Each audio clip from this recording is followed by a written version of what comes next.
match in particular. Let's start game one and get this series underway. It's time to find out what Haibara has, if he can kind of keep up with the level of play that's been demonstrated today. We've been seeing lots of good Hearthstone. Loved Amaz's series versus Tyus. I liked Hype series versus Tyus. It was a lot of fun. And, Tyus has ended up winning one and losing the other, but let's see what he can do against the new guy, Haibara. Certainly, and Tyus is starting with a coin and with Armsmith and Dal Unstable Ghoul, which is a pretty good start for a warrior. He also has Kern, and on the other hand, Haibara did get his Harvest Golem, but other than that, he doesn't look that amazing. But I'm quite not sure what is he expecting to draw. I guess like something on turn 4, like Senjin would be nice. Getting some more removal maybe, but certainly some more minions that he can play, like Sludge Belcher. And right now he has this hand looks pretty weird. Like it will be reactive. Like I mean, Harvest Golem is nice. You will be able to play it, but other than that, yeah, it's kind of slow. You want something like True Silver Champion early on. Oh, hey, look at that. True Silver Champion allows you to 2-for-1 cards really effectively while stabilizing the early game enough, and you get a little bit of healing out of it too. So it brings some utility in that department.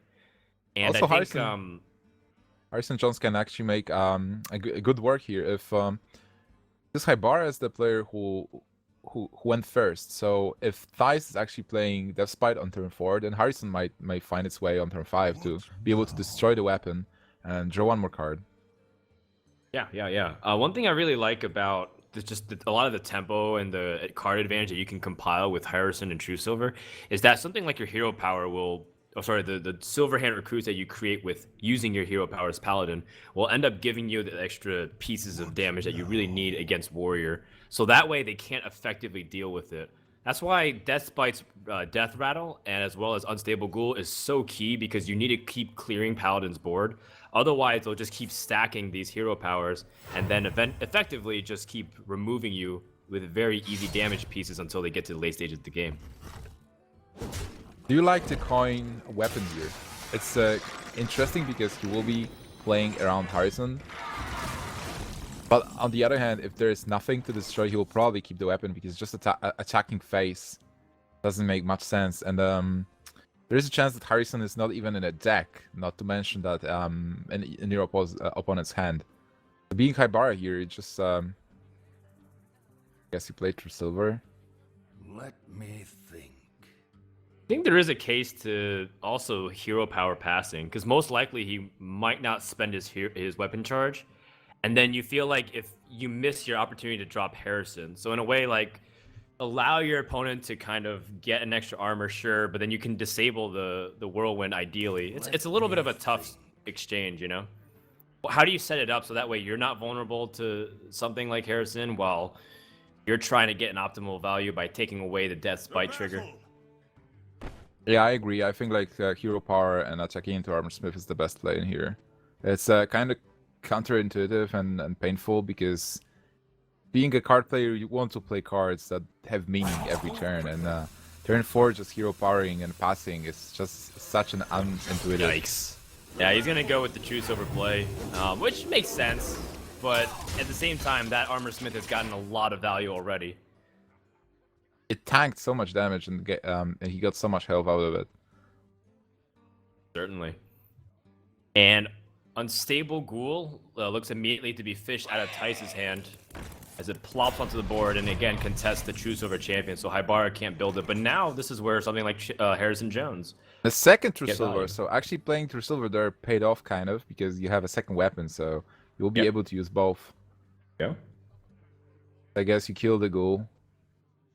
And then I'm certain Harrison Jones comes out here. For justice. Yeah, but the sequence of your plays is a question. I guess like it's obvious that you play Harrison after killing the Ghoul. That belongs in a museum. All right. It will take 1 point of damage though. That's okay as long as it's not Fari War Axe. And now Tyus is still in a slightly uncomfortable spot where he can't just drop a minion and remove. I guess you still, yeah, just shield slam it. You'll be able to play Karen on turn 6, so you are still fine. forcing Lothab just to lose Lothab this turn makes no sense. So armor up, just shield slam, and you're good. All right, Haibara's got his Cairn first, and that's again the advantage of being able to go out a little bit quicker than your opponent. And that'll give an opportunity for Haibara to respond, because he's got like a Humility and Sludge Belcher and True Silver Champion to directly answer whatever Tice throws out. So how do you think this game will unfold? Like, right now we have some Cairn on Cairn action, and there is a Guardian of Kings and Humility. I think like Humility and Sludge Belcher, but still, it will be mostly about board position. And Tice has this one Brawl somewhere in the deck. Haibara has a lot of removal. So if Haibara is able to get a good position here, like, and keep his Cairn alive, it might give him a lot of advantage. Also, if he plays a Sludge Belcher, it's another minion with the Throttle. Yeah, that is true. One thing I want to see Haibara do is something that Maz didn't get to do much because of how fast-paced the game opened up with a bunch of small minions on Warrior side, was to be able to kind of utilize his hero power. Because again, if you just have that token out, True Silver can take out these 5 health minions in conjunction with it. And if you're able to kind of capitalize on this, then all of a sudden cards like Equality becomes super powerful because you don't have to use it until absolutely necessary. And as the game develops, you have something like Lay on Hands to refill as well. So I think Haibara is going to be sitting in a really good position until Tice starts dropping Legendary after Legendary. And even then, if the Paladin board is strong enough, it doesn't matter if you're dropping Alexstrasza into a board that you taunt up, heal, and kill off his board. By the way, Haibara is actually vocalizing his thoughts. Like, he's talking to us, but we can't hear him. What do you think about it? Like Strife Crow. Yeah, like Strife Crow. It's sometimes better to just say something out loud, like, okay, he might have this, and I do that, so what happens? Because then you have a better understanding of the situation. Some people are able to think out loud better than that. Strife Crow is one of those players. You know, what's his name? Gosh, his name is slipping me immediately. The guy, we saw him all the time at Fight Night talking to himself as well. Reels likes talking to himself too. Really, it's just a temporary brain slip because I remember seeing him in my picture. I was like, God, who is it? I didn't forget who Reels was. Blizzard Reels? I'm not BMing Reels passively. Yeah, I would trust you on this. So for Tice, because that's what's interesting, really. For Tice, what's your strategy? You know that Paladin can actually remove your board with removal. Do you really just fight for board presence here? Try to use those executes to your advantage? Wow, Haibara's very happy he got Tyrion. Like someone told him a fart joke too. It's like, in a way, it's just an innocent giggle. I like it a lot. He's smiling all the time. I guess Yeah, he's he happy seems like that a very he's in cheery joy. guy, like a fun guy to talk to about Hearthstone. I don't know why I'm laughing. It's just funny to see his reaction. I don't know why. On the other hand, look at Tice. The poker face.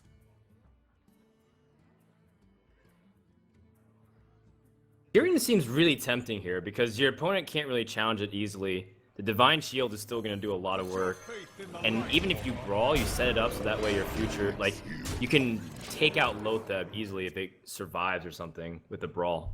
This board is as anti-brawl as possible. Like, you brawl in here, and your opponent gets everything. A weapon, 4/5 Bane, and a 1/2 Slime. And if you brawl and Tyrion survives. But there is obviously no brawl, so being a Tyson here... Ragnaros? Rag doesn't feel good. But your alternatives are pretty weak. If you just build up the board in response, then you give Paladin an opportunity to sweep you and then push for damage. And then all of a sudden you're in a spot where Paladin's pressing for the win. Ragnaros can go so badly. You're in such a weird position because you're not able to clear Tyrion here. Yeah. Well, at least not guarantee. You can guarantee it by using execute, but that's still very ugly. But it's so bad. Like attacking into Tyrion with a 5/5 Lothab and then execute. Seriously, it might be so bad. Yeah, but if Ragnaros hits face or hits the 1/2, That's going to give Haibara a big opportunity to get some massive board presence with equality and consecration in combination. Actually, either way, it doesn't really matter as much. Oh no, it hit to the face. That's bad news for our player from Holland. Still better than Slime. It's 10, 11. Is he counting for lethal? No, I mean, he's counting to see if he doesn't even need to use equality here, which technically he doesn't. He can trade in everything, like, Kieran's gonna be at 1 health anyways. And then, most likely you're taking 4 damage on your Cairn, so then you just kind of attack it and consecrate. You don't need to use equality here. But what you do is you keep 6 damage on the board, effectively. True. He's getting so much advantage in here. Also, like this Tyrion, a potential weapon, and a dude coming in, and Cairn. Like, this board is so strong versus Warrior. What's funny is, like, any minions that are damaged can't even get executed. Like, say he put a few damage points on Tyrion. Like, his removal cards are kind of useless right now. Do you think that this matchup actually got better for Paladin because Warrior is not playing Whirlwind anymore? Like, you're playing Unstable Ghoul and Depth Sprite instead? Yeah, you know, Thijs even cut his second Unstable Ghoul, so he's got even less clears and more legendary late game. Well, the thing about this board is, it's a good observation. Even if you clear it, still it's like a Bane token and a weapon, so it's pretty dangerous. I'm pretty sure this is lethal. This is lethal, yeah. This is lethal. Equality, you just clear it, kill the slime with a weapon, and then attack for 10. There you go. Blue Silver Champion coming in here, and Haibara is going to take game number 1 in explosive fashion. The Paladin winning on turn 10. That's probably the fastest Paladin win I've seen. Other than Reels' super aggro. Match versus Miracle Rogue. I'm surprised. I'm really surprised. And by the way, look at Haibara. He was drinking water all the time. So it's also pretty good because it's important to stay hydrated during the... We'll actually see during the game. All right, game number 2 is about to begin. You bring up a great point. I've never seen Thijs even draw Wild Growth yet in his Druid deck, let alone have it for his opening hand. Well, I have to confirm that it's actually not an overlay mistake. The Wild Growth is in fact in his deck. That's right. Last previous Naxxramas tournament for VGVN, we had a little scuffle where Wild Growth somehow found its way in every single deck on the overlay. Shaman, Zoo, you name it. Okay, so Haibara is getting a coin. And we talked about it a lot, the control matchup. Do you want the coin or not? And here, you probably don't want to have a coin, but I guess it's cool to get another card, which increases the quality of your hand. On the other side, Thijs is now having a Wild Growth. Yeah, it's a little unfortunate, but I think the cards in his hand are still pretty decent against the early game of Paladin, Keeper, and Swipe. And I think Thijs is just kind of waiting for Haibara. Clearly, he's alt-tabbed and he's browsing something. Probably the subreddit. Okay, has anybody made fun of me yet? Nope, still good. That would be a possibility. He's shaking his head. His head, by the way. And the normal, Haibara. It's in the normal tournament when you face, because right now those players they can't see each other. But in an offline event, when you face your opponent, Haibara is giving so much information. By the way, just looking at him, you can probably guess 3 or 4 cards in his hand. Or the I don't know, man. I feel like Haibara just seems like a happy guy no matter what happens, really. At least so far. I mean, when you're winning, everything feels like you're on top of the world. Okay, I guess we'll need to observe him more. Yeah. But you know what? I guess Haibara is really into it, and it's good for him because he's kind of new to the scene, so I think he's setting a good impression. People definitely like his energy. Oh yeah, certainly. The guy is very positive, that's for sure. And he has nice decks, and he played the Paladin versus Warrior game also pretty well, so I'm certainly interested to see how is he going to play those control matchups. And he is a control player. He is facing in his group one of the best control players in the world, so he certainly is going against very formidable opponents, and this will be the trial of blood for him. Well, this is a really passive start for both players. Thijs is wrapping one on the hero power just to draw and cycle through. This was effectively a shiv. And that's how desperate he is just to kind of get through his deck and get through bigger part. If he picked up Wild Growth off that Wrath, that would have been really excellent too. Well, even though this the start is slow for both players, the game starts around turn 5 and 6 when you play your first Sludge Belchers, follow up with Kern, and right now there is a Sludge Belcher on both sides. There is only one Kern, so it seems like Thijs has a pretty good combination of cards where Haibara is missing his equality. He has Humility, he has Consecration, he has Avenging Graph, but with no equality, minions like Kern or even Engine of War might be troublesome. Yeah, you know, Haibara seems a lot more pain now that's his turn. You know, it's funny because it seems like every single turn that there's like the 7 stages of grief that Haibara experiences. There's like the shock and denial. Oh my god, I top deck it. And then there's like the pain and guilt. Oh god, I have to play this card. And then there's like bargaining, right? He's talking through the plays. Like, what should I do? And finally there's acceptance. Then he can finally move on and get hope. So he goes through the entire cycle of emotions every single time. I love it. That's why webcams are a great addition to this tournament.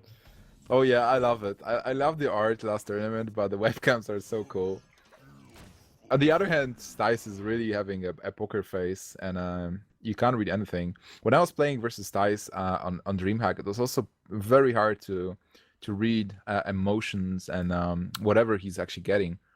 And I think Thijs is actually taking notes as well. Instead of just looking for the plays, he is noting everything. We can't see his notepad right now, but he was the one of the first players to ask the organizers if we can take notes, because it's something standard for a card game to note the cards that are being played, that you are going to play. It saves some memory when you're playing the game, and if you don't have to remember which card was there, you just look at the at your notes, and you instantly know. Gosh, you know, this is really slow, and I think Haibara, he's taking his time really to make sure that he's not going to make any mistakes. I like Lothab as a way to answer Sludge Belcher because of the 5 attack and the 5 health. It answers perfectly to this card. Sludge Belcher feels a little on the weak side in case he has Black Knight himself. So I think this is a better play overall. By the way, it's cool. It's cool to see a webcam because being Thijs, you can't see a webcam and you might think, "Hey, this guy is actually stalling. He's taking so long to make a decision. He's probably doing it on purpose to irritate me." And we see Haibara actually agonizing over all those plays, so we know that he's not doing it on purpose. He's actually trying to read as far as possible to make the best play in a certain moment. Who knows? He also streams, so maybe he was maybe he was streaming and he's explaining it. I mean, some players take that that route. They explain every single line of thought they possibly can and be able to talk it out. He's really happy he just casted Humility, by the way. And looks like... Oh, he catches the Cairn.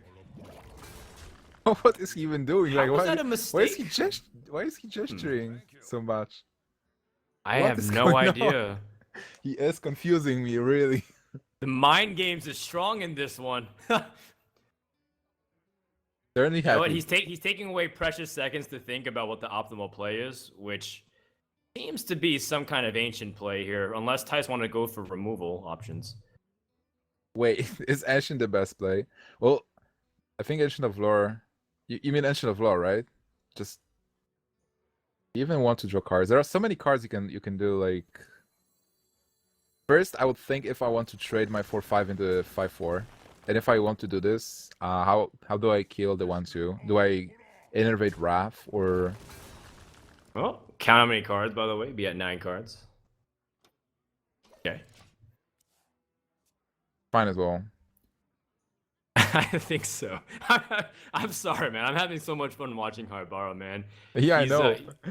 I don't know. He's clearly he's very active. He's drinking water all the time. I'm trying to read his lips at this stage to see what he's talking about. It's a little bit distracting, but it's humorous. I'm wondering if this is actually water. Maybe. What if it's something Maybe he's stronger? rolling. I don't know. That's a very suggestive name. Okay, let's focus a little bit on the plays here. He's got a way to kind of answer the board immediately. And as Paladin, the most important thing is to be able to answer these threats efficiently. That's where cards like the Peacekeeper and True Silver really start pulling weight. Yeah, Cards I like still find it funny that even though he's getting those small advantages, it's not about doing damage. It's all about just killing the minions, trying to get this board, this mystical board control and board presence. But those players will Whoa. just go a couple of more turns. The Innervate is pretty nice, by the way. But still, those players will just trade minions till they run out of cards, and then one of them will have this advantage they are fighting for, and will be able to push. But for now, Thijs has to focus. How do I get control over this board? How do I kill everything and have something on my side? Being passive is so bad. Like, if he just plays Ancient of War, it can be removed by something like Black Knight or Equality. Yeah, Ancient of War is asking yourself to get blown out. I feel like even if you, by the way, like this Keeper in the hand, it might be tempting, so that way you can go for like a full board clear. It's also really important to have it for something like Tyrion as well, so I feel like that's almost off limits. In which case, you're going to use a 12 mana here to build something up, maybe like Sylvanas, so it can force like a board clear. Yeah, I like Sylvanas as well. I think I will start with maybe Wrath into a 1/1.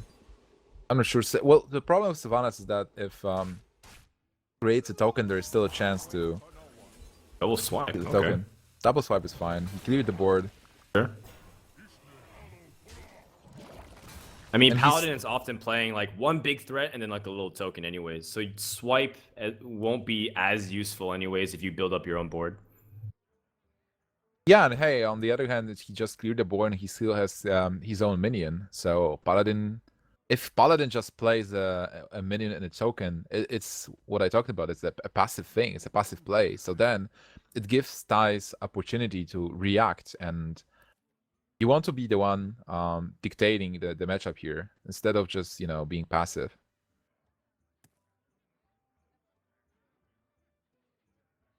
So do you play Tyrion here? Let's see. Tyrion feels...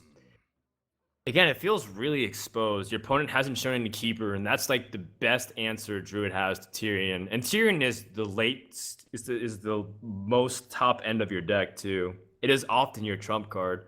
And to lose it for just as a 6/6 minion, like nothing more than just a weak Boulder Fist Ogre, feels like you lose way too much on board. Especially if he plays the Keeper if he plays a Keeper, and then starts building up his own board after that. I don't know.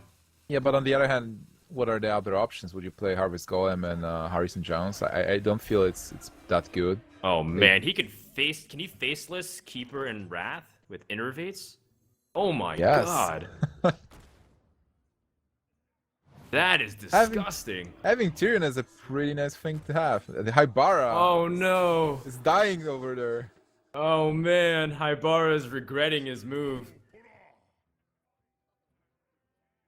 Do you even clear this Tyrion?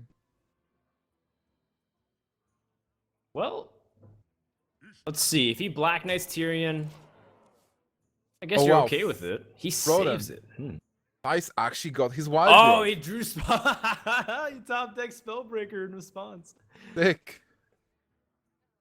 All right, so no one's getting any Ashbringers.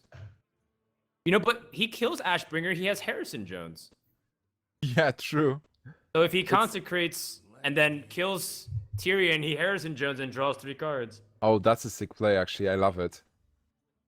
You think like silence is the thing you want to play, especially if you top deck it. You're like, and I like that how Haibara is actually thinking about stuff right now, because he could have this knee-jerk reaction like, oh my god, what do I do with Tyrion? A silence. So he plays, like, smashes the silence on the board, but he actually stopped himself from doing this, and now he's thinking about his options. And there is this thing you suggested. Consecration, get Ashbringer, Harrison Jones. It's still a pretty nice play. And Harrison Jones will be useless in this matchup, so you can actually use it here. That is true.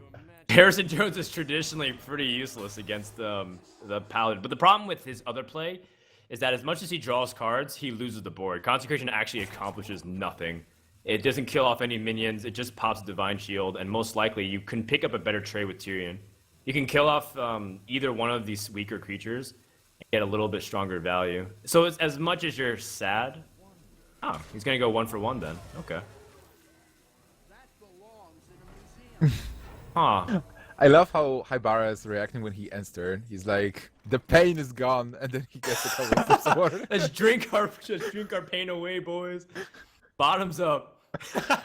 And now he's like telling the story to his roommate. He's like, bro, Bro, I totally that had was that the Harrison, turn. man. I nailed it. He's Okay, like, B. like Now she's Tyrion sleeping. totally failed me. It's like, text him, he'll understand. It's like, no. Guy is so entertaining. Oh my god. What is going on? Being One thing I Thijs. don't like is that with you know, the Tyrion, you could have collected value. He already used double swipe, so it's unlikely that he has easy removal access. And then now it seems like he can trade very evenly with you. Just drop a big minion, hero power, and then go for an effective trade. Uproot. What is this? Sick. And Oh Wrath my god, I for free. love the plays here from Thijs. Uprooted Ancient of War. Is he going to use Innervate? No, there's no point, I guess. This is Sick. awesome. I love it. So, wait a He minute. can clear it though with double consecration and pyromancer. Yeah, now the Pyromancer is a pretty nice draw. You would be able to take a gamble with Avenging Graph, like Avenging Graph and then Consecration, but now he has a pretty sweet clear with Pyromancer and Consecration. But on the other hand, then if he gets Equality, well, he still has Avenging Graph, I guess. So he has so many cards that actually deal damage, and that work well with Equality. So Thijs wants to play around Black Knight, and also I think the icing on the cake is if there's BGH, Ragnaros can come out here. Yeah, it was a pretty good play from Thijs. So it's a good bait, and of course the upside of it is, well, you have lethal in the best case scenario. So this is kind of a very clever move. The more I think about it. Well, that's also a value of a player. If a player, instead of just blindly playing a 5-10 because everybody does it, you just realize why a 10-5 is good and go for it.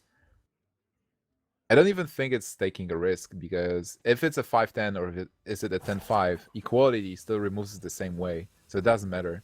Obviously, He's going for Avenging Wrath. All right, he needs to hit, but the chances of killing is still decent, I think, because there's there's still 5 damage, 5 health on the board. But if this misses, it's gonna go all wrong. It's hit. Oh, the last proc of the Avenging Wrath ends up getting it. It's actually 4, I think. 4 damage to the... Oh, wait. It's not possible. It's only 3, yeah. So close. Very close. Well, I guess you can play your Ragnaros now. Yellow. Sure, he just showed that he has really poor forms of removal. I don't even mind innervating out something like Senjin. Yeah, that's a sick turn. Well, he's actually drawing cards. Interesting. Oh, that's right, he does have combo in this deck. Oh, he can still innervate Senjin. Really? Okay. Well, he now has Force of Nature, so that way he has a way to sneak in some extra damage. It's all about overextending or not. With Ragnaros, he has to clear it. Just using Humility or Elder Peacekeeper doesn't cut it, so he has to use Equality. And if you play the card that has to bait Equality, then you don't want to overextend, because what's the reason? Like, you want to see Equality here. I mean, if you don't see Equality, it's even better, because you have a very strong follow-up. But if you see Equality, you put yourself in a situation where your next turn is super strong, and it's after Equality turn. Yeah, his best chance is just to load up the board against Ragnaros, since he doesn't have any form to remove it. The problem with Pyromancer is that it's easily taken out, and if Ragnaros can be guaranteed a shot to the face, you're looking at potential lethal. Yeah, I guess he can only play the minions. Like, just using Lay on Hands in here doesn't make any sense. He won't have a follow-up. Well, I mean, it does give him the opportunity to heal up, so that way Ragnaros has to do 2 shots. And he does pick up Equality and Guarded King, so he has a way to heal. But if Thijs picks up combo, I believe this is going to be it. Well, even without a combo, if Thijs just... Facade, interesting. Oh my, man, Kel Facade would put the books away, but it doesn't really matter. How much damage is this with Force of Nature and Hero Power? 15 I guess- damage if it goes straight to the face. I guess he doesn't have to use the force. Just hero power and play Slash Belcher. Yeah. Senjin slash Belcher. Innervate Senjin after this, I guess. Well, he just used lay on hands. He doesn't have equality clearly, so saving it is actually the best move in this situation. And Haibara now finally has a way to deal with Ragnaros, but this is why it's so smart to play something like Sludge Belcher, because even if he goes for the clear, you still have minions to start attacking. There's so many cards, but on the other hand, Thijs is so patient. Like, he's not giving an opportunity for equality to actually overwhelm him. Equality here doesn't achieve that much, but he definitely has to play it. Water keeps him alive, but there's no alternative here. There's no easy way to remove Ragnaros. Most likely he'll have to play something really defensive, either Choose Over Champion or Ghoul plus hero power. Slight reaction from Thijs. So he's not happy about equality. There was a chance that there would be no equality, but there was one. But still, right now he will be able to deal 8 points of damage, so he's effectively 1 damage of lethal. Yeah, there's definitely several draws in his deck that allows him to get it, whether it's Keeper of the Grove, Savage Roar, even Druid the Claw charge, right? Yeah. He used both swipes, but he still has a lot of cards that actually deal damage. And he has cards to draw cards. If he gets a Wild Growth, he will be able to cycle it. Okay, Well, now I forgot he gains a health from the Choose Over Champ, so Keeper of the Grove isn't lethal off the top. Ancient of Lore, nice. Yeah, why not? I mean, at this point, it's just continuing to play as effective as possible. And also, Thijs is being very cautious because... Gets the combo piece. Keep in mind that he's also hiding information from Haibara for the future games. Like, you shouldn't have to show Kel'Thuzad if you don't need to. As much as it's a card that he can't answer. Especially if you're winning. Yep. You can hide that information for future games. Well, he didn't hide the information that he's running Ancient of Lore. Uh-oh. Land's been exposed. Oh, damn. Yeah, but this is over. There is no way for Haibara to actually climb from him, from the situation. With the combo, there are 14 points of damage incoming. It's actually even 17 with the Ancient of Lore. That's right. I mean, even hiding combo can be important too. What if it's one of those Ram Druids that doesn't have combo? But I think there's no other way to kill him this turn. And Thijs will even out the series, and Haibara will drop his Paladin deck. Haibara disappointed. Yeah, he's kind of coming down here from wherever he was. Shaking his head. Face bombing. All right, Thijs still has yet to get that Dream Start like you mentioned with Wild Growths. It seems like every time he's been hero power passing for the turns 1 through 4. Which makes it also considering, like, does Thijs not really expect something like Zoo? And if so, is he that dependent on his hand lock to stop the Zoo, even if it comes? What do you think about keeping Ancient of Lore, by the way? He knows he's playing a control versus control matchup. So in some of the situations, you can actually keep Ancient of Lore because this card is so important to have it on turn 5 or turn 7, depends on the innervate. Yeah, you know, I like keeping Ancient of Lore a lot of times if you feel like, especially in the mirror, I feel like it's really important. But even in some other deck matchups where you feel like you might be running out of cards and you need kind of options for that mid to late game presence, Ancient of Lore is a good keep. But when you have something like Wild Growths and Innervates to kind of potentially get your start, I think Ancient of Lore takes a little bit of a backseat to that, in my opinion. Yeah, I agree. I mean, I like to keep it versus heavy control matchups if I have a coin. If I don't have a coin, depends on the other cards I keep. Did keep the Big Game Hunter, and he has the Big Game Hunter Faceless combo right now, and he will have a good turn 4 play, a good follow up, and basically some cool cards and an anti big guy combo, and Haibara pushing with his Unstable Ghoul, doing some damage here. Yeah, you know, now Thijs has an interesting choice. I think Senjin makes the most sense. Yeah. I think you want to keep the silences or things like Acolyte. and there's no need to actually like unnecessarily use your battle cry here. But he has an interesting choice coming up on the next turn with Druid of the Claw or Sludge Belcher. Do you have a certain way that you lean, or do you just generally like Sludge Belcher first because of the removal it takes, or do you feel like Druid of the Claw is like a good vanilla tester as well? I would certainly play Sludge Belcher because Druid of the Claw is just too flexible. You can keep you don't have to play Druid of the Claw on turn 6 as a follow-up. You can keep it, and then you can use it in a cut form to just reduce their armor and not be a passive card. So definitely Sludge Belcher is a better turn 5 play, but it will depend on the board. Right now, I think Haibara is still going to just play the weapon. You certainly don't want to use Execute on a 3/5 engine. So weapon plus kill it. Unless he is fine with just, I don't know, playing Acolyte and coining out the Armor Smith. Does it even make sense? That might make sense and just pass after that. Because you get so much, you just stop this one, the 3/5 engine, and you get so much value out of the Whirlwind ability from the Rattle. That's true, but you also have a Whirlwind ability off the Death Spite, so you can still draw cards with your Acolyte, even if you're not getting it this turn. True, and you're also getting rid of saving this the engine. coin. Your coin is so important in these control mirrors, so that way you can hit and slam a drop that's supposed to be a lot more aggressive than what your opponent's expecting.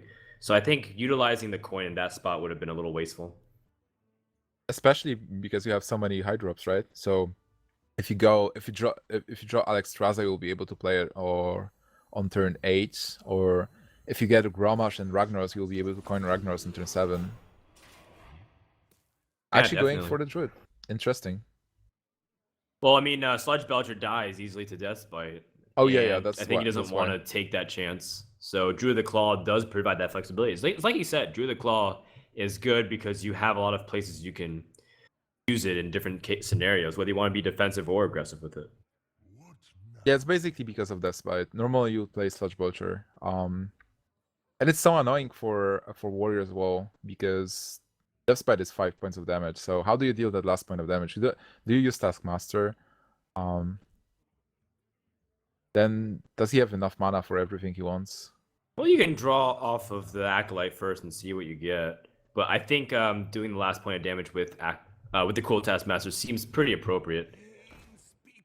See what he draws off the Whirlwind effect. It is a Shield Slam, so a more important removal, because especially since he has Shield Block. So it seems like Haibara's drawn the better part of his deck. It's very uncommon to see in the first 5-6 turns that he doesn't have any legendaries, but it's good news because then whatever Haibara drops, it's pretty much going to be a big threat on the board. Yeah, right now the quality of his draws is insane. Like he will be drawing into good cards only. He has all the removal he needs, and he has board presence as opposed to Thijs, who will just have to play one minion and pass. So Thijs is being passive, and Haibara has all the tools to actually counter the board and draw more cards and even get armor.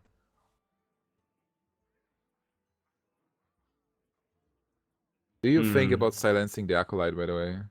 He already drew one card, and he's already got so many cards. It feels like denying him one extra card at this stage feels a little wasteful. You still have silence for things like Sylvanas and Cairn, which is very common for warriors to run. Or even in like really late game situations where if he's running Kael Thazad and you need to silence it, then you're able to kind of bring it back down in power level. Yeah, there's just too many good targets that you want to use your silence, and you only run 2 Keeper of the Grove in your deck, so yes. you All have to right, be Alex efficient. Straza and Gromash acquisitions. Very powerful indeed. Well, here he can just draw a card, I guess. Wait, just Shield Slam and get a 1/2, then attack it with Acolyte, draw a card, see what you get, and then probably finish it off with a 2/2. Maybe even play Armor Smith first and get some armor. Yeah, There's I like don't mind that, getting an extra card in. I mean, that 1 damage is not going to matter with Alex Straza, so drawing an extra card does. But, of course, you want to play the Armor Smith first so you gain an armor. Ah, really? Does that 1 damage really matter? I would attack into it. Yeah. I guess you're more resilient to swipe. But you never know if that extra card you draw might be the difference of making that turn or not. Because you still technically don't have a play next turn. Yeah, but from what's the point of keeping Acolyte of Pain? As swipe is still painful. You will draw one card from swipe. Your Acolyte Right. would survive as a 1/1. But it's not really that meaningful that you have an Acolyte. Yeah, well, I mean, say he draws like his second shield slammed, he still has no play next turn. Versus if he drew a couple more cards from the Acolyte, guaranteed, he might actually reach 2 cards deeper and get something like his Karen or Sylvanas. Going to silence Acolyte in here. Well, yeah, he missed his opportunity to draw a card, so Tice is gonna punish him for that. Make Yeah, him regret really his nice. choice. Tice is patiently waiting for that Ragnaros. But lucky for Haibara that he actually didn't get it. All right. Well, Sylvanas Sylvanas has of the dropped shop. into the hand, and silence has just been used. Perfect draw.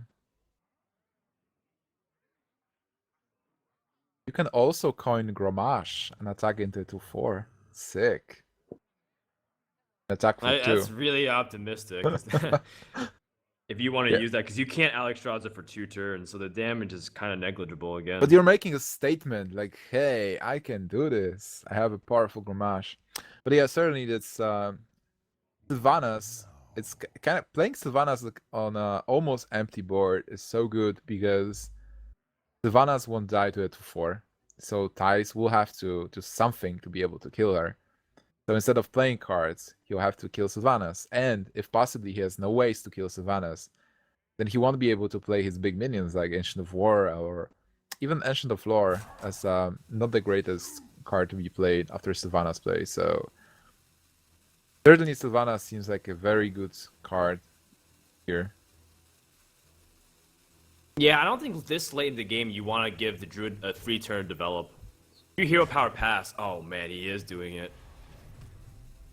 If you give your Druid an ability to develop their turn, you might end up regretting it. So,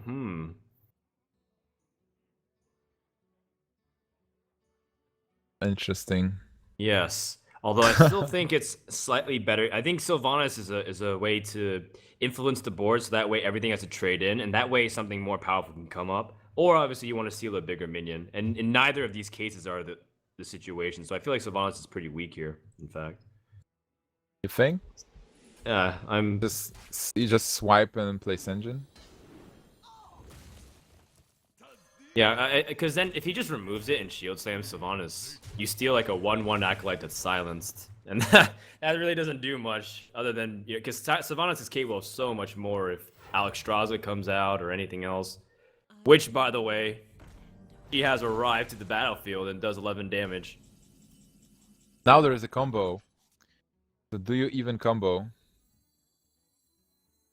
Well, he doesn't have enough damage, but he can use BGH here reliably and start pressing for damage.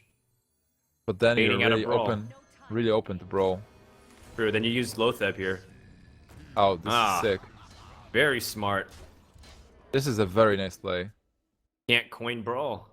And he has the Savage Roar next turn, so he will be potentially able to deal a lot of damage.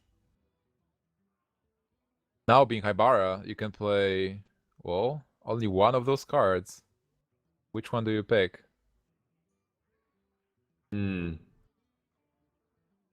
Like, Sludge Belcher just gets completely pummeled by Lotheb. Like, Lotheb is probably the best answer to Sludge Belcher in almost every stage of the game. Would you consider Grommash? I think Grommash doesn't make much sense in here. If you like play Grommash in a asking for second, it to get stolen and then bad times happen. oh yeah, certainly. And also like you're out of the tools. So Slash Belcher is the most secure thing. Also, you are sitting on 33 points of health. 35 after armor up.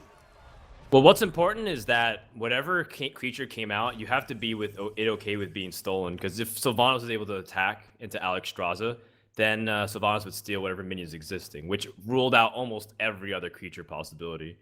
In that case, Sludge Belcher is the most natural drop. But Tice has an interesting scenario where he can continue to compound the board, but he has to be careful not to overextend too much into Brawl. Ancient of War seems like overextending to Brawl. Yeah, then how do you do this without pushing too much? Yeah, it looks just bad, and you have to kill. You have to kill Alex Treza. You have to kill. I guess you play Ancient of War and then you just attack with Lothar or with Sylvanas into a 3/5. You kill the token and then attack with Lothar into Alex Treza. So you clear the board, and you still have 3 good minions. So you will have to force. Even if the Brawl is being played in here, you might get the 5/10 after that. Well, he has to clear Alex Treza. Like, there's no way. Yeah, I think leaving it up is like with how much is on the line with his health at 16 HP. If he had Gromage Whirlwind Execute, you actually die. So you can't actually leave that up. And you might say, well, no one's running at Whirlwind. In the off chance that they are, you just can't be too sure. This is kind of sad for Haibara because this has to Brawl. Well, He can only play Brawl. Unless, wait, he can. There are other plays as well. If you. How much mana is this free? Yeah, he can play Sylvanas. He can execute the 2/2, execute Sylvanas. Well, before, obviously. Like, start with executes. Then play Sylvanas, then shield slam your own Sylvanas, and you get a 5/10.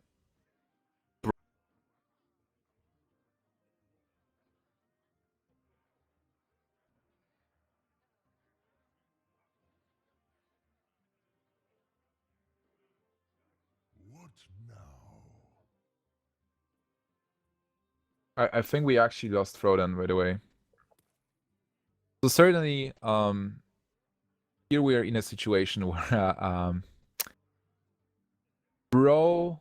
Oh, he's going for the execute play because Brawl is really random. Like if you Brawl and if you are left with a 5/10, that's pretty dangerous. So here he's going, even though he's exhausting all of his removal cards, he is left with a 5/10, which is pretty good. And it's if there is a Black Knight, he is in trouble. But if there is no Black Knight, this is not really easy to remove. Kel'Thuzad, interesting. Yeah, it's sad that BGH is actually not able to deal with this. But BGH is still a very good card. Ragnaros will come at some point, so BGH can be used. And there is a Ragnaros off the top. Oh my god. Thijs will be sad that he had to use faces, but you have to do what you have to do. Like, there was no other way. I wonder if we'll actually see this Kel'Thuzad in action. That would be pretty cool. Right now, being Haibara, you have... What do you even do? Attack into 5/10 with your 5/10 and play Ragnaros and pray. I think it's still fine because, yeah, it's a fine play. It's a 50-50. It's if you kill the 5/10, you're in a very good position. If you hit face, you're still fine because your opponent has 8 left, and your opponent will be facing a 5/5 taunt and an 8/8 Ragnaros. Ragnaros is behind the taunt wall, which is pretty nice. The chance that your opponent has BGH is kind of low. Like, a lot of people stop playing BGH anyway. So now Haibara is praying to hit, and then he's praying that there is no BGH.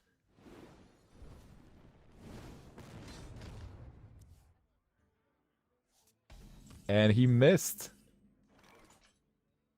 But it's not the end of the world.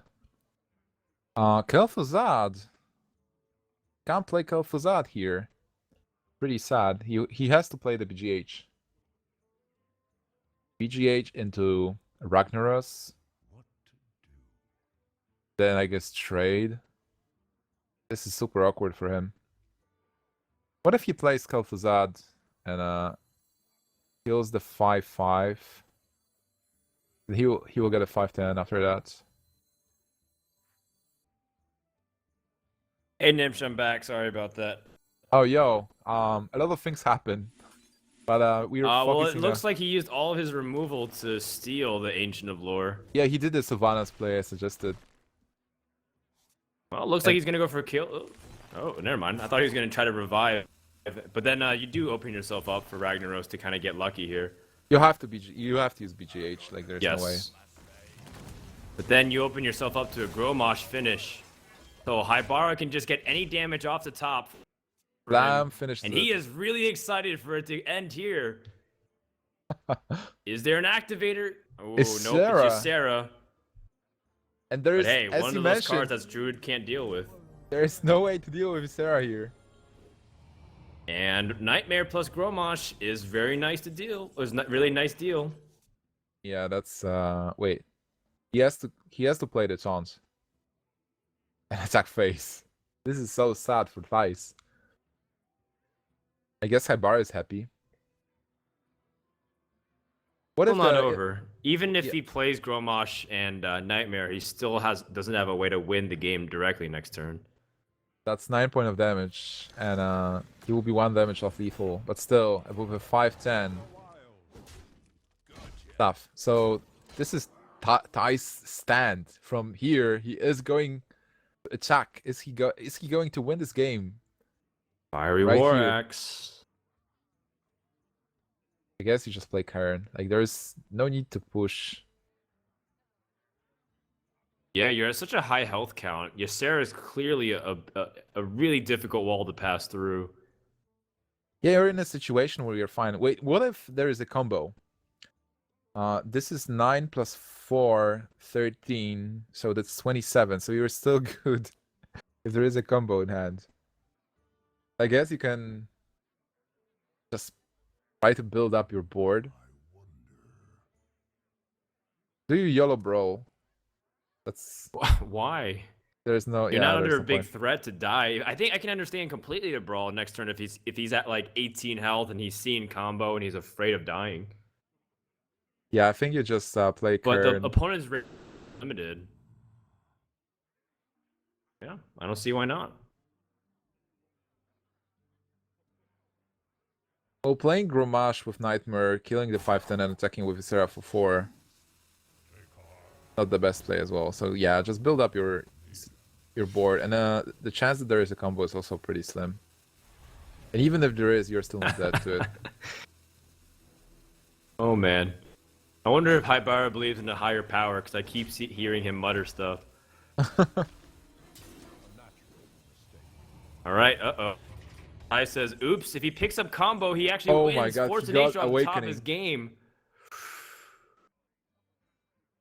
Wait, if he would get a combo, he would just win. Yeah, that's what I'm saying. If Force of Nature off the top would have been game over. By I the think way, it was- now he can kill Ysera and revive a 5-10. Sick. Yeah, this is pretty good for Thijs. And I feel There like we go. that was a misplay for Haibara. Yeah. He didn't count for a Kel'Thuzad. He also put himself within combo range. Oh man, Wait, it's a 5-5 no taunt. It's a 5-5 no It taunt. sucks. Ah, that's so funny. You forget that there's no ability or battle cry that you can use. In fact, this is game right here. That's 7, that's 12, that's exactly lethal. Haibara finds it. He's like, yes. I mean, you have way more than you can just attack with weapon face. You can also use Gromosh, Ysera Awakens, and Nightmare Oh my in god, tandem. he's so happy that it's just a 5-5. Oh man. Oh, by the way, I love Gromosh Ysera Awakening combo. This is so Yep. sick. That's why I love It's- Ysera. It's 14 damage. Actually, a little bit more. Covers him completely. Thijs is gonna drop his Druid deck, and Haibara is gonna come one game away from winning the series. Is Thijs going to Is gonna be able to drop or win this game here. If he drops, he's pretty much at the mercy of what happens with the rest of the group members. But if he wins, all of a sudden, Thijs is in a spot where he might claim top 2 in a group guaranteed. A very critical game for him. And of course, important for Haibara. It is his first series, but it's not tournament defining just yet. Haibara is okay. He's not on a coin, so I guess he's disappointed. But Acolyte of Pain is pretty nice. Death Bite is good. Kurtex Master is also fine. He doesn't know if he's facing a Zoo or a Handlock. I'm not sure how much research he did on Thijs.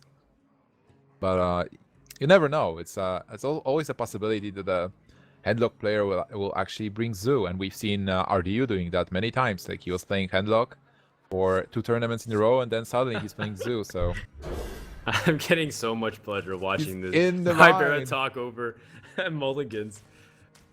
It seems like he'd be a great guy to have a beer with, for sure.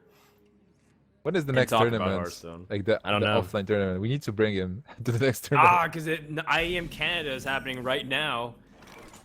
Haibara probably would have showed up there. His opening yeah. hand is pretty decent. It's a mixture of draws and removal, and he picked up Execute, which is extremely vital to being able to answer something like Twilight Drake early on. Yeah, you need that execute, and it's also good to get shield block and shield slam early on. On the other hand, ThijsNL, he has 1 Drake, but he'd love to have a Mountain Giant as well.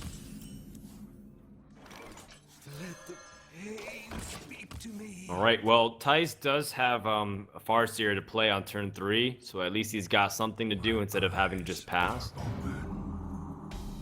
And it also contests the Acolyte of Pain, which is a nice thing too. Yeah, but there is a Death Spite. That's a great answer to a 3-3. And Haibara is pushing with damage.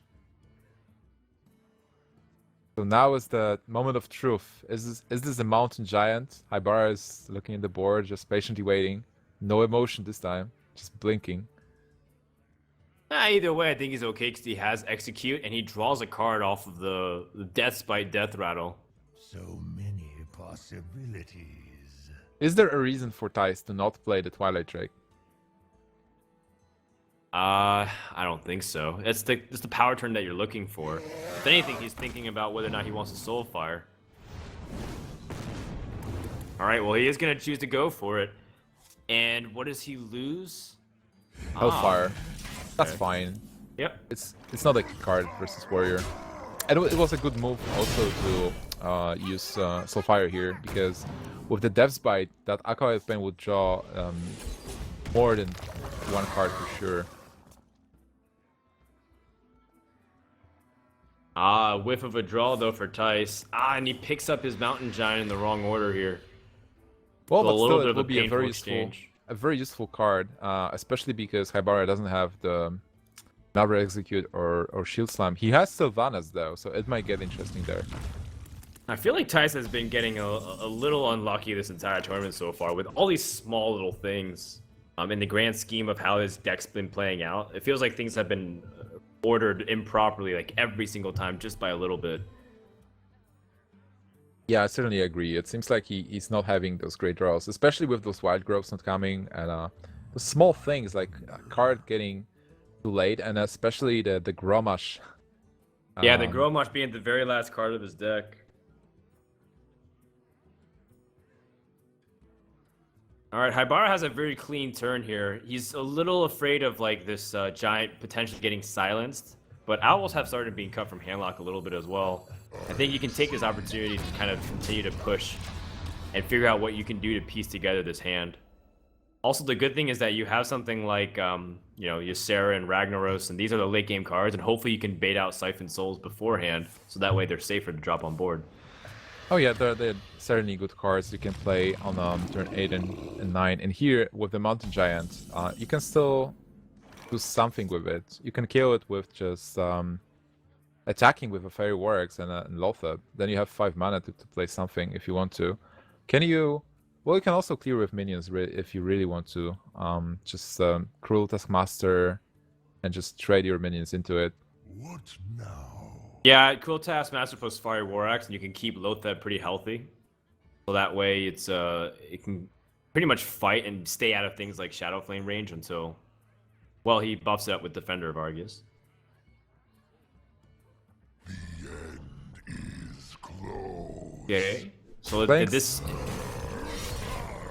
Yeah, I mean, like playing Sylvanas here makes no sense, so I guess it's a fine play. Yeah, the Cruel Taskmaster is a little bit more flexible, keeping your hand if you draw into Gromash. Also, Especially you want with no Whirlwinds. Yeah, good point. Even good more point. important now. All right, Tice life tapping because he can. He's still not under those danger turns. It's not like Romosh off the top can kill him unless he has inner rage. By the way, this is the moment where Warrior is actually getting advantage because he was able to deal with two big threats that Dice played, which was Mountain Giant and Twilight Drake. And now Tice is dropping low, but he will have to be wary about the Brawl. Like, he doesn't have any Molten Giants in his hand right now, but even if he would have Molten Giants, he might have been in trouble with regards to the incoming Brawl. So right now, Warrior is in a position where Warlock is actually getting pretty low, and you might be able to one-shot Warlock if you get a Grommash, and the Brawl comes, and Brawl might be actually pretty important in the next turns.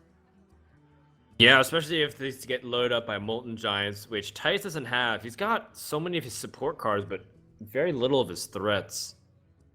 But the thing with the Brawl is now, if before getting the Brawl, you think, hey, if I actually attack into him and deal 6 points of damage, or even play Ragnaros and hit face, then those Molten Giants are being dropped, and I have a problem. But with the Brawl in my hand, I feel like, hey, I can drop Ragnaros or whatever, I can go face, I can drop him to like even 8 points of health, then he will be forced to play Molten Giant, stone it up, and I have a Brawl next turn to devastate his board. So right now, Haibara has all the tools he needs. Like, he only has to figure out the sequence and the correct order of cards, and if he wants to play Ragnaros this turn or not. You know, also he's kind of thinking over how the best way to deal with his low tab because he doesn't want to drop his opponent too low by doing this. The negative of attacking the stable ghoul into it that you lose your ability to proc Romosh on the next turn, so he's gonna keep it just in case. I think it's the smartest way. Haibara really hopes that this doesn't enable double Molten Giant and maybe Shadow Flame. And it hits the Ancient Watcher, so that's a good result for Haibara. You think? I think face will be as good. No, I think Ancient Watcher is excellent in that spot. You're not enabling double Molten very easily. He has to kind of tap and then dupe double Molten and whatnot. Yeah, I guess it's still good. You bait out the Siphon Soul, so you'll be able to play Ysera without any problem. Yeah. Well, Ty's rebounds all the way up to 20 health. We thought maybe he'd be in the single digits, but seems like now Ysera can pop down. And there's only Faceless and Ironbeak Owl to kind of combat it. Well, that's actually a great answer. You get your own Ysera, and you silence your opponent's Ysera. So now you're getting the cards, and they have just a big minion, like a log. And he gets his first Molten Giant. It might be important. Yeah. Yeah, I'm trying to think of like how you follow it up. Do you feel like you want to put up a taunt that's big enough so that Grommash can't be an impact? But the problem is then you open yourself up to Black Knight. Haibara's like, oh my god, he had Faceless. Please don't silence it. Can you read his leaves? Yeah, this is please no Ironbeak Owl. Sick. But unfortunately, I got bad news, Haibara. Ysera no longer can talk. Or at least can't use any of its powers. Dream is a card that gives Tice a little bit utility. So now we can have even more Yseras, but I think this is the moment when you Brawl. Do you Brawl? Wait. Is there anything else you can do that's better?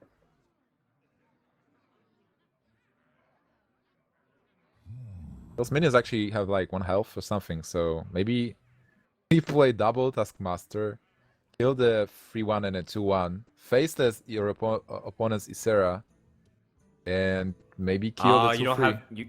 You can't use everything though, because if you Cruel Taskmaster and then Fiery War Axe, Nightmare, and kill his Ysera. No, I don't mean Fire War Axe. I wanted double Taskmaster and faceless. Or maybe... Yeah, but I'm saying if you could actually use Nightmare to kill everything, the problem is the fact that Faceless Manipulator costs a little bit too much mana. Because ideally you Faceless here, and then you Nightmare and Cruel Taskmaster and kill. Oh, this is a cool play, but it won't die this turn. It's a little risky. Especially because of a dream. Finish. Oh yeah, the dream. The dream card. That's a passive play. Pretty cool, actually. Yeah, I mean, Dream is pretty nice in here. So many. So being Thijs, yeah, I guess. Can you ignore the board like completely? And I mean, Dream Sylvanas obviously because you have to, and play maybe Sludge Belcher if you really want to. You can play Defender Vargas as well and just go face for 5. And then end of I don't turn, like opening your own Ysera to Black Knight. So many possibilities. Because Warrior has shown that they don't have Execute, and they clearly don't have the mana to Shield Slam, or not the mana, the armor to Shield Slam. So removing this Ysera does become a part of a problem. You do want to play around the fact that he has Gromosh though. So many. Well, if you don't taunt your Ysera, then he has 9 points of damage. So if he has a Gromosh, then you're dead. That's also very true. I think like taking your chances with a possible taunt a little better. The second Molten Giant, this might be very important. So he's just counting cards right now. It's Sludge Belcher is definitely a good card to play. He has to play it. Then the question is, do you trade your? I mean, do you attack with your Ysera into something, or yeah, okay, it's fine. Play it safe. You have time. And Emerald Drake is a great target for Shadow Flame as well. So there's got lots of good synergies inside the hand of Thijs. Haibara picks up Sludge Belcher. By the way, I'm looking at this Ysera art, and I really want an alternative art with in the human form instead of the ugly dragon. Yeah, that's right. We were at the Taiwan BlizzCon qualifiers, and then me and Nimsh, and then I saw like Ysera in human form, but I didn't recognize her whatsoever. And Nimsh was like, "Oh look, it's Alex Straza. It's Ysera," and I'm like, "What?" I did not recognize it whatsoever. What do you mean? It's just a girl. It's not a dragon. I'm like, dude, seriously. Sorry, man. I didn't really come too much from a Warcraft background. Well, we have Ysera's Awakening. Did you think it's a random chick like the card? Oh, I had Yeah. no idea that Ysera's Awakening had a girl on it either. I wouldn't know because I never get it whenever I play Ysera. Okay, I forgive you. I'm always But- getting Laughing Sisters. Are we going to see a third Ysera here? He does. How does he kind of get himself out of here?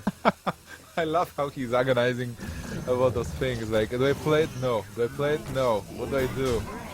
Like, okay. I don't know. I feel like he probably has a flower off screen where he's like picking off the petals and deciding whether or not he should attack or not. The laughing or play sister. this. These reaction to Laughing Sister. That's so bad. Oh my god, he's See. so vulgar. So Hey, now Lean there's an Thijs. opportunity for you to continue to press. Wait, Maybe even that's use Shadow 5. Flame here. That's 5, 7, 11. Oh my god, 2 damage off. Hmm? Do you? I think I would actually tap. Because he potentially has Argus plus Soulfire, it's 6 points of damage. So you have 11. So you need only 2 points of damage. If you get another Argus. Wait, another Argus. You is still only need to 1 point get of past damage. the Sludge Belcher though. Oh yeah, sick. Oh my god, I haven't seen the Belcher. I was just looking at his cards in his hand. So yeah, Yeah. that The doesn't Black matter. Knight seems like it's logical, but you're still playing with the fear of the Gromosh. Then is it better to play a little bit defensive? Make a Shadow Yeah. Flame play. Yeah, Gromosh threat is still real. Yeah, so Shadow Flame seems to be it then. Yeah, the Shadow Flame is pretty nice. 7 points of damage to the board. Just play safe. Like Warrior doesn't have that many cards that are good, and you've seen Haibara agonizing about playing Faceless. Those are not the plays you want to make. And if you Ooh. stay out of the Gromosh range, you're in a pretty good position.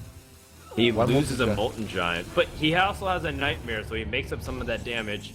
And in fact, with Nightmare, plus what he has on board, plus Defender of Argus, that's 12 damage right there. I'm so happy that Sylvanas got nerfed, and now she's only 6 points of mana, because Sylvanas' Brawl was just OP. It was way too strong. Full board clear no matter what, unless there's like 15 Death Rattle minions that pop up afterwards. Oh no, Haibara died. Haibara's ping Haibara. Haibara, you can do it. You can make a decision. You thinking about 50-50 brawl? What now? Would you play Taskmaster first? Just to give it 30% to get rid of... Like, Taskmaster into a 1-2 Taunt Totem, Taunt Slime. Might as well just toss Laughing Sister in there then, because Cruel Taskmaster still has its place with Now. Gromosh. True. Like at this stage, Gromosh becomes one of the only ways to lethal. If Laughing Sister survives, and then you top deck Gromosh. You also need to armor up just in case they have a little bit extra damage to kill you. Maybe you just yellow brawl and then play Laughing Sister after that. No, that 50-50 is really hard. Oh man, he's gotta decide quickly. You're running out of time, Haibara. No, it's not over. Is he going to get rogue? Why have you given up? Don't do this.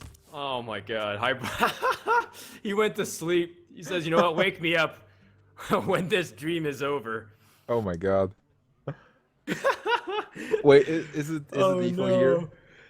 Not lethal yet. Wait, 5 + 5, 10. Yeah, it's off. So many. Wow, that that's is too a much face of a pressure. man that's been defeated mentally already, beaten down time and time again. Well, he really wants that Gromosh, but Ooh, Ragnaros top deck. wait, with Ragnaros he can go. Can you go 50-50? No, he's gonna be a little bit short. But I mean, oh no, you have Nightmare. Excuse me. Yeah, you can Nightmare your 1/2. You can go for the coin flip. Not really a coin flip. It's a 1 in 3 chance to end the game. Yeah, it's not bad. No, you're still 50-50. Excuse me. You Nightmare and then You, and you then just you attack. you kill Acolyte and then you Nightmare the 1/2 attack face. You're gonna be short a little bit though. No, I think Is it's it? Wait, is Nightmare 5/5? Oh, no, it's 4/4. Yeah, that's power overwhelming. it's a 50-50. Okay. There you go. Okay. Is Thijs going to get lucky and finally? I feel like the something- way the game's been going, Haibara's run with the Warrior has ended here. Oh, but the Laughing Sister tanks the damage. There's still hope with Brawl, and certainly with Execute. If you Brawl Execute with the Unstable Ghoul, you can guarantee yourself a full board clear. I can't believe how unlucky Thijs is. It's just incredible. This guy has not been getting Ragnar shots or top decks or wild growths or anything really that he needs. If to finish the Haibara, games.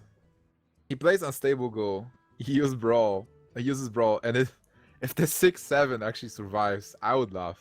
Well, I mean, he can also use Taskmaster after Brawl if he wants to save his Unstable Ghoul as a taunter. But I just like Cruel Taskmaster because it is your win condition. What now? Kind of. I mean, he's at 13 health though, and he can still set up giants and taunt. Yeah, I think Unstable Ghoul is the play, certainly. Like, there is no other way. You want to play Unstable Ghoul because then there is a chance that it will actually survive the Brawl. If it doesn't, there is a good chance that the 6/7 that will just die will survive the Brawl. And if something big survives, you can execute easily. So Oh how unlucky man! Thijs Hey, don't is. end the turn. He was about to end the turn before it's decided. And he is going to execute Okay. Ysera and leave it down to Thijs. Now Thijs, again, if he picks up was Leroy close. and other finishing cards, he can close out this game soon. Oh my god, that was so close. Haibara back to dying. Molten Giant, pretty nice card. Wait, do you play Twilight Drake first? Mountain Not if you're planning to Giant. play Mountain Giant too. You want to put out as much damage as possible. No more games. And obviously a taunt as well. Now Bro is out of the way. Okay, Haibara needs shield block into shield slam into Sylvanas, and then steal his giant. Oh my Oh god, my is this God, gonna really yes. happen? He needs to shield slam Sylvanas and steal one of the giants to stay alive. How is this possible even? Like, this game should be over 5 turns ago. Thijs is like the unluckiest guy. If this steals one of the giants, 2 out of 3 chances. Oh my god. But he has Black But he has a Knight. dream. He has a dream, Black wait. Knight. Oh yeah, And he Black has Dream Knight. too. Wait, but he's short on lethal, right? It's 12? That's so funny, God. Haibara, I like the new calling these buster. random scenarios where this is what has to happen for him to survive. Oh man. All right, now I Haibara is think disappointed. Haibara is done. I think it's time to pack it up, boys. I can't think of anything that helps him here. That's by he can commit Sudoku. There we go. At least go down honorably with the fight. This series is tied up, and we're going to game number 5 once again. Sick game. That was really a sick game.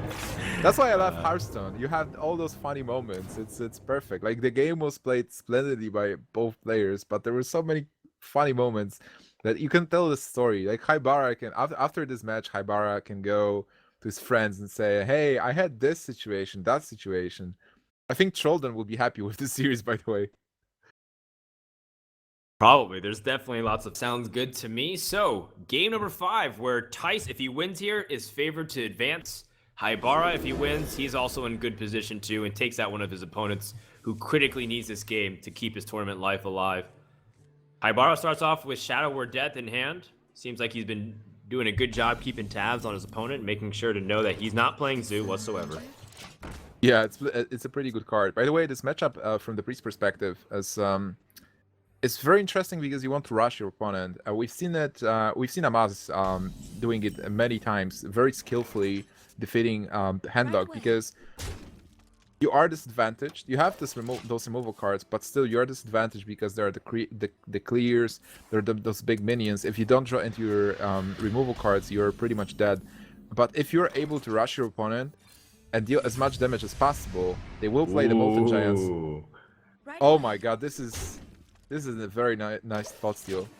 But to continue, it's like you get them low, and then you finish them off with Holy Fires, and before even Mind Blast. Right now there is no Mind Blast, so it will be more about board position and board control. But, well, Haibara did get Twilight Drake, which is pretty important. Yeah, I think the Twilight Drake is more important than drawing an extra card, so that way you can answer whatever turn 4 threat. And now when Tice drops his when drops his Mountain Giant, the Drake can kill off the Farseer, and then you can use Shadow Word Death and get a board clear, which is, again, very not used to this being in the situation as the Handlock player. Yeah, this is why this matchup is pretty tricky. And having this Shadow Word Death is so important here, because killing this Giant is so great. Also, Tice didn't get Twilight Drake, and Twilight Drake is one of the minions that's the hardest to deal with for Priest. It has 4 attack, it has so much health, so there is no way to remove it with a good removal spell, and there is no way to just kill it easily with something like Holy Fire. And Tice didn't get his Twilight Drakes. He has his Giant, which might seem lucky, but on the other hand, Haibara has his Shadow Word Death, and he is going to use it. I wonder what he was drawing for, because he can accomplish the same thing of the same amount of health on the Drake, but he could be healing. He could be healing using his hero power than Power Word Shield, and then now he has one less card he can use to synergize with Wild Pyromancer. I'm a little curious about that. I have no answer. I would also heal the Drake. Either way, the Ironbeak Owl is going to come down and silence it, so Tice will have an answer to it immediately. He can steal the owl. Wow. Oh my god. This is a really great card. A 4/5. Get rid of the owl, and you can still use Drake. Say what you want. 1 health is not that much, but it still has 4 attack, and it's doing good work with dealing damage. Well, it makes sense considering that Mortal Coils is one of the first cards that are starting to be examined at now that Ironbeak Owl's been cut too, and Handlocks aren't running Mortal Coils as often as you'd think they are anymore. Yeah, I think a lot of Handlocks actually cut Mortal Coils, but they like to cut 1 owl as well. I don't remember if Tice is actually running Mortal Coils. Let's see. I don't believe we've seen any, and we've seen most of his Handlock deck already. Give me a Meanwhile, second. Tice's hand is filled with a lot of nice mid-range threats with Ragnaros to kind of top things off. But he has to also be mindful of what can Priest do to effectively disable him very easily. In fact, he is running 1 Mortal Coil and 1 Ironbeak Owl. Okay, So he just 1 Mortal didn't- Coil. Yeah, he just didn't draw it.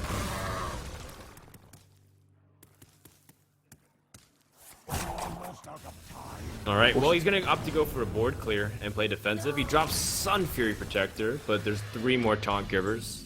Nothing to fear. And he has double Sludge Belcher, so it's still fine for him to not have taunt.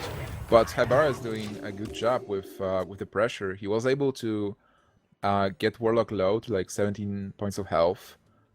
It's still not the Molten Giant range, and he has some kind of a board and will be able to pressure. He still has the Holy Fire, which is really important in double Holy Nova, so he has some direct damage. Even if Warlock stabilizes at some point with Molten Giant and something else, Haibara has a lot of direct damage that he can utilize.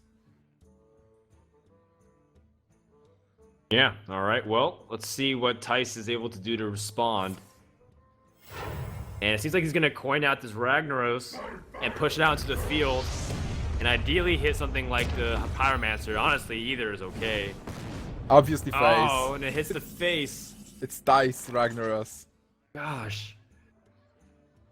Okay, and now also Haibara actually got Okanai Soul Priest. Might be a key card in removing this Ragnaros. Yeah, or even just doing a little bit of extra damage and clearing it out. I must consider.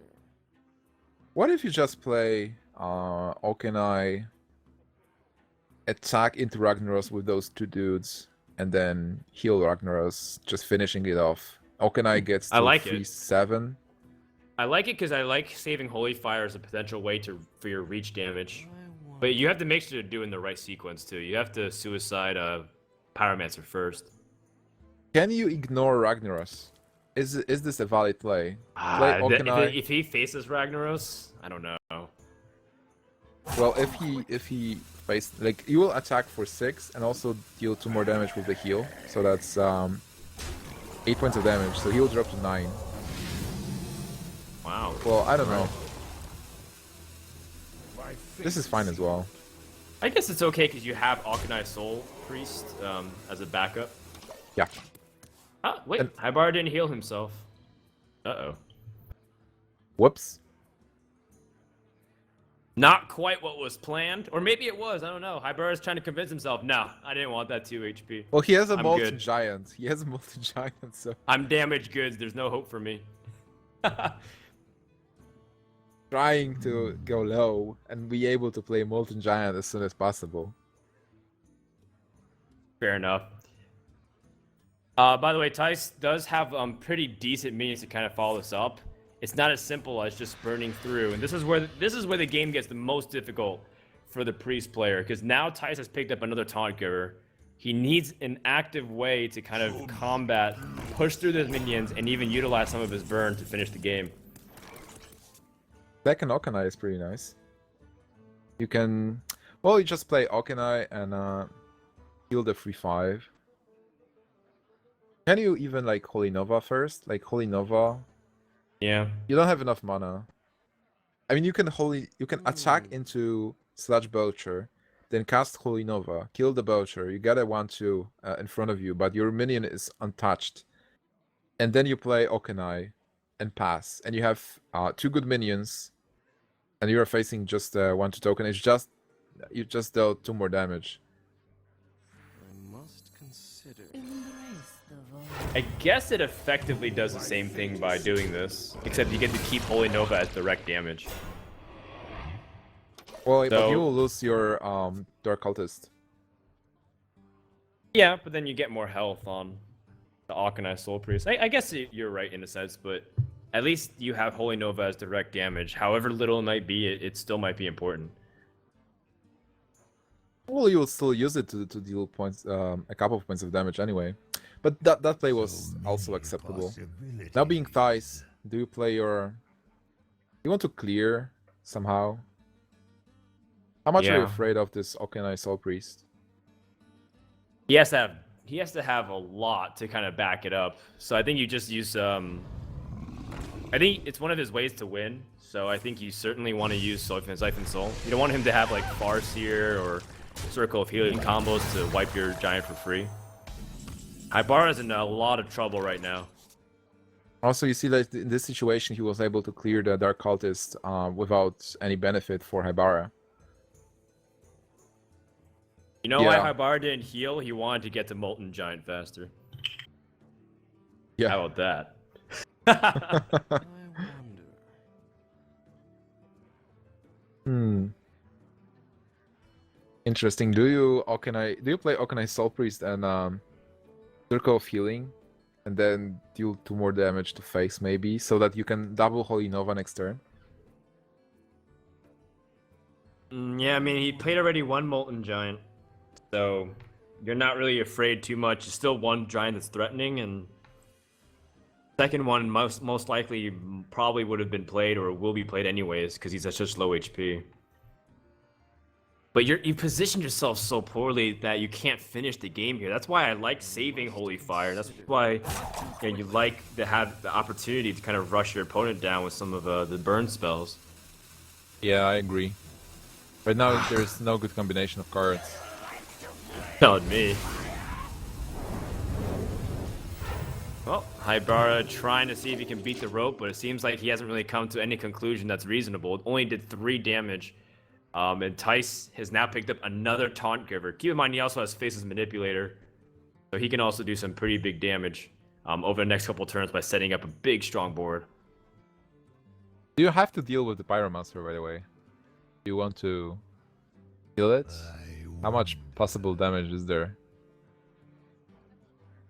Yeah, I guess that's true. Yeah, it's kind of weird, like attacking into the Pyromancer. I guess if you think like you've seen one Okanai Soul Priest, and if you think that there is another one with the Circle of Healing, leaving this Pyromancer will just your multi-giant will just die. And also, it will be another extra point of damage to whatever you decide to play this turn. If he He's also gonna has- deal with it. Yeah, it's There you fine. go. He has to kill it. That's really well played. Because right now he also is able to deal 9 points of damage. And he moved his giant outside of the Holy Fire range. Ooh. So it's pretty significant. Yep. Haibara picks up Holy Fire number 2. And Well, that's perfect for Circle of Healing, and a heal is just clearing here, so it's pretty nice for him.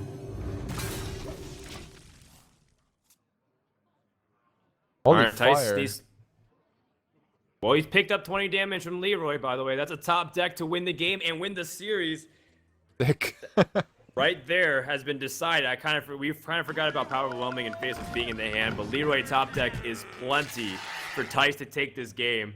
And Haibara, he had a pretty decent showing going the distance against Thijs, but it seems like Thijs will jump out to a 2-1 group lead and be in a strong position to advance to the top 4. A nice finish from Thijs. He was unlucky most of the series, but There you go.